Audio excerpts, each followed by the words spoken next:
Je ne sais pas si vous connaissez la marque Shein, c'est une marque chinoise, non pas de fast fashion, mais d'ultra fast fashion. C'est-à-dire que les vêtements peuvent être fabriqués du design, de la conception à la fabrication jusqu'au moment où c'est mis en vente en quelques jours seulement. C'est une marque qu'on peut trouver uniquement en ligne et qui a un mantra: tout le monde peut profiter de la beauté, de la mode. Pour le prouver, de nombreuses campagnes sur les réseaux sociaux, notamment sur le réseau social TikTok, qui est vraiment la principale cible de marketing, donc vers un public très jeune, et qui fait des partenariats avec des influenceurs qui promeuvent cette marque Shein.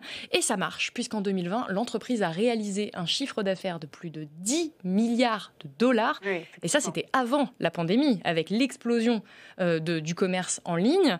Et là, Shein est tout simplement devenu le site de mode le plus consulté au monde. Donc ça, c'est le côté pile, côté face. Quel est l'envers du décor ? Bien, déjà, c'est une marque qui, depuis le début, a mauvaise presse en Europe, parce qu'elle est vendue à des Occidentaux, mais on peut dire qu'elle s'inspire, voire elle plagie de nombreuses marques françaises notamment. C'est une entreprise qui avait déjà été épinglée dans le documentaire Fast Fashion, les dessous de la mode à bas prix, qui avait été diffusé sur Arte l'année dernière.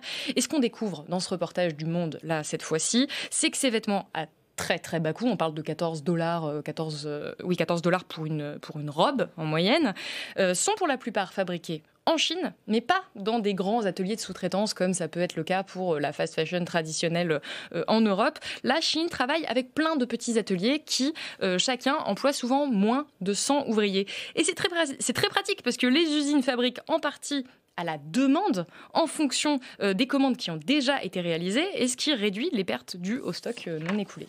Alors, est-ce que c'est un problème ? C'est clairement un problème puisque les ateliers sont souvent non déclarés. Shein ne prend pas du tout la peine d'inspecter ses fournisseurs et les patrons y respectent très rarement le droit du travail. Les ouvriers que le journaliste a rencontrés racontent justement travailler au moins 70 heures par semaine pour un salaire de misère. Ce sont des employés qui en plus n'ont souvent pas de contrat, donc qui sont très précaires, qui peuvent être licenciés à tout moment.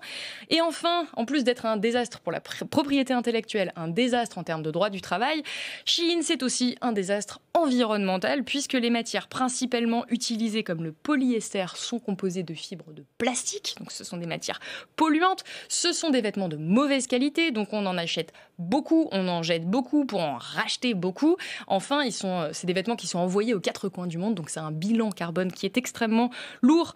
Bref, si vous nous regardez ce soir et que je comprends qu'il puisse être tentant d'acheter des articles à tout petit prix pour diversifier sa garde-robe, posez-vous peut-être la question avant d'acheter un vêtement sur ce site. Est-ce que le coût COUT de ces vêtements vaut vraiment le coup ?